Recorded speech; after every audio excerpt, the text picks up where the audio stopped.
From Hyperbloom itself as a reaction to the best artifact and character setups, we're going to cover everything you need to know to make your first free-to-play Hyperbloom team, including substitute characters as well as artifact builds to get that team off of the ground. Traditionally, Hyperbloom is made up of an Electro character, a Hydro character, and a Dendro character. Using the Dendro and Hydro characters to generate Dendro cores, and using your Electro character to detonate the cores for the Hyperbloom reaction. But if that small breakdown is just a little bit too much for your needs and your wants of information, basically use your Hydro and Dendro appliers to generate as many cores as possible and then detonate them with Kuki Shinobu. Regardless of which Hydro and Dendro characters you are using to generate the cores, they won't need Elemental Mastery. The only Elemental Mastery you will need in this team is on Kuki Shinobu, which is going to be the detonator of these cores. And so only Kuki Shinobu's Elemental Mastery is factored into the Hyperbloom reaction damage. We won't go into builds for every single character in a Hyperbloom team, as those characters are still going to use the build that that character would typically use. You're still going to be Xingqiu like a Xingqiu would be built.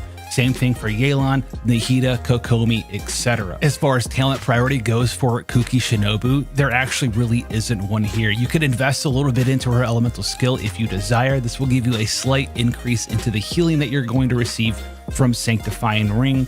You want to get a little bit of extra damage. You can also level up her elemental burst, although that is typically something that you want to invest in for an aggravate Kuki Shinobu. As far as artifacts and stats to prioritize, we are looking for Elemental Mastery on our Sands, as well as our Goblet and our Circlet for the main stat. Substats, we're looking for more Elemental Mastery on our Flower, as well as our Feather. Energy Recharge isn't a big deal on Kuki Shinobu, as her Elemental Burst doesn't make a significant increase in damage per rotation. If you get a little bit of HP percent as a substat, that's a bonus, but honestly, it's not a mainstay or must-have. This is why she's pretty easy to build and put together, and why I call her a low investment character. As far as artifact sets go, the Flower of Paradise Lost set is going to be her best set, with the 4-piece increasing the Hyperbloom damage that you do every time you do a Hyperbloom reaction. However, this artifact domain isn't typically something worth farming if you're not looking for the Animo set that comes with it.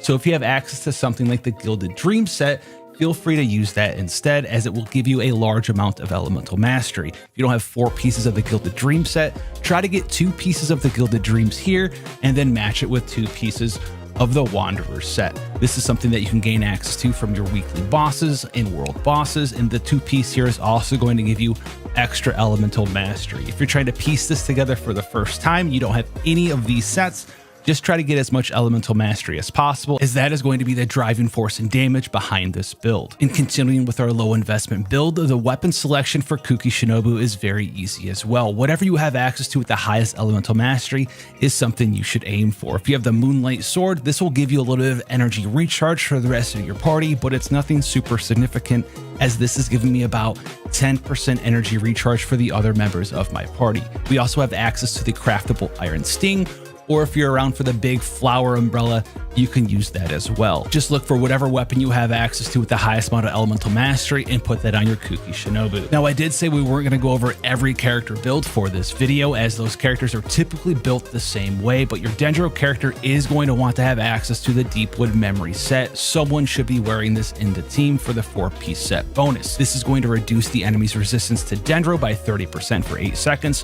when they deal damage with their elemental skills or elemental bursts. As Hyperbloom does do Dendro damage, this will increase the damage that your Kuki Shinobu is doing when she activates the Hyperblooms on the enemies. And if you don't have these exact characters, don't worry, just fall back to the basic plan. Remember, your team's going to be made up of an Electro character with elemental mastery. This is going to be your detonator. It does not have to be Kuki Shinobu. Your other 3 character slots will be a mix of either 2 Dendro and 1 Hydro, or 1 Hydro and 2 Dendro characters. Which way you decide to split these in your 2-1 split is going to be dependent on which characters you have access to on your account. If you're lacking a Dendro character that can facilitate applying Dendro a high amount of time by themselves, then you can use 2 Dendro characters. The same goes true for a Hydro character. If you don't have a Hydro character that can apply a ton of Hydro, then you can feel free to use 2 Hydro characters here. As a new player, if you're lacking Nahida, you will probably opt to go for 2 Dendro characters and 1 Hydro character. When looking for Dendro 4-star characters as a way to supplement your team, Yao Yao is a fantastic 4-star option, as she's able to heal your team and also also apply a significant amount of Dendro to your enemies around you. Baizu's an upgraded, updated 5-star healer Dendro option if you're looking for a Dendro character who can also heal and provide Dendro application for your team. Other powerful Dendro applicators you can utilize in your team involve someone like Karara or even Koli as 4 stars, whereas the 5-star Dendro character Tignari is available for summoning on the permanent banner, so maybe you'll luck into him as well. And don't count out the Dendro main character, as they are also incredibly powerful. For Hydro characters, Xingqiu is an incredibly powerful 4-star ally, as he allows you to not only apply a ton of Hydro with his elemental burst, but also prevents your characters from taking too much damage with his damage reduction from his fatal rain screen, swords, as well as a slight amount of healing due to hydropathic. Barbara could be a fantastic 4-star Hydro applicator, as she will fulfill the healer role for your team, and being a catalyst character, she also offers the ability for you to apply Hydro to enemies around her with her normal attacks, as well as the Hydro aura from Let the Show Begin. You can also use her very powerful charge attack to apply Hydro element in an AoE that ignores the typical internal cooldown restrictions. Candace is another available 4-star character that can imbue your allies with the Hydro element, allowing them to also further increase the application of Hydro to your enemies. And lucky for you, Hydro being one of the best and most flexible elements in Genshin Impact offers even more characters for you to play around with. Furina offers amazing buffs to your damage, as well as applying Hydro and even some healing capabilities. Neuvillette is a fantastic burst damage character. Kokomi can be an excellent healer for you. Ayato can be an on-field Hydro applicator. Same with the likes of Tartaglia and even access to Mona. Being a catalyst character can even work here as well. Win, as well as Mualani. As with every other Hydro character in a Hyperbloom team, you don't need to worry about building them specifically for your Hyperbloom setup. You can use their traditional DPS builds or support builds for these Hydro characters. If you don't own Kuki Shinobu as your Electro applicator for this Hyperbloom team, you can use someone like Raiden Shogun or Chloronide for your Electro applicator. You can even try out someone like Yaimiko using her charge attacks to detonate the Dendro cores, or even someone like Dori to detonate these cores as well. Regardless of which Hyperbloom character you're using as your Electro applicator, make sure you use the same Hyperbloom artifact setup that you would on your Kuki Shinobu. For a little bit of a gameplay tutorial, we're doing the current Abyss 12 before it rotates out with our Hyperbloom team. We're going to be using, obviously, Hydro, Electro, and Dendro characters. You apply your Hydro and Dendro as much as possible and then detonate those cores with Kuki Shinobu. It's pretty easy. Hyperbloom is very fun to look at. It's going to be a lot of numbers. You're going to see that Hyperbloom, Hyperbloom, Hyperbloom. That is the detonation of the cores with the AoE ring from Kuki Shinobu. If you're not using her, you're using someone like Dori or whatever, it's going to still be the same thing. Just follow the guide. It's going to be pretty easy.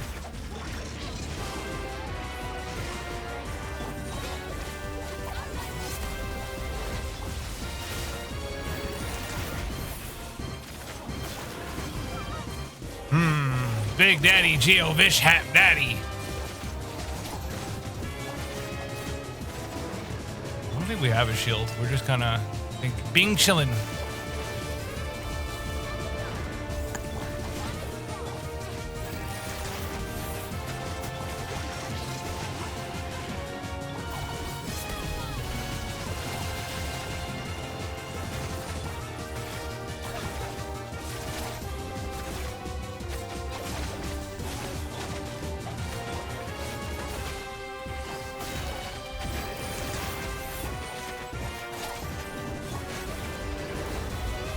Beep, beep, boop. Get him out of here.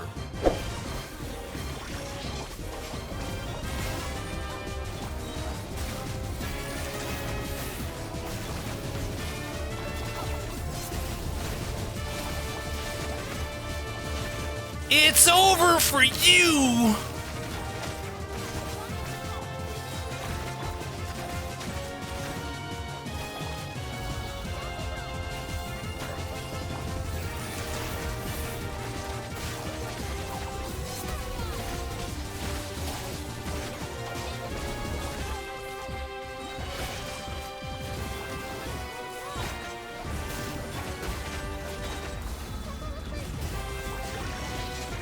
Reactions, reactions, reactions, reactions.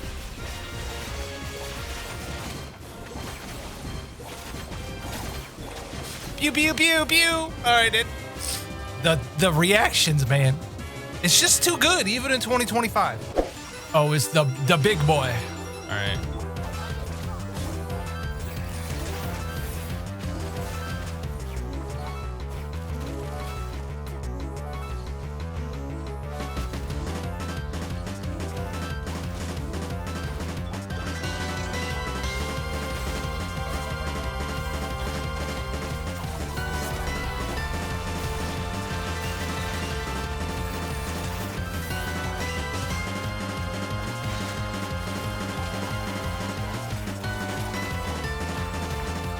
It just hits all the buttons. That's all you gotta do. Hit all the buttons.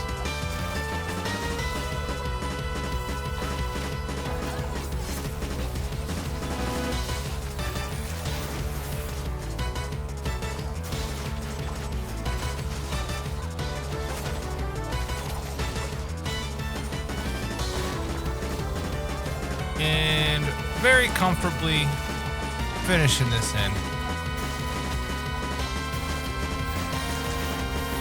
Bizarre.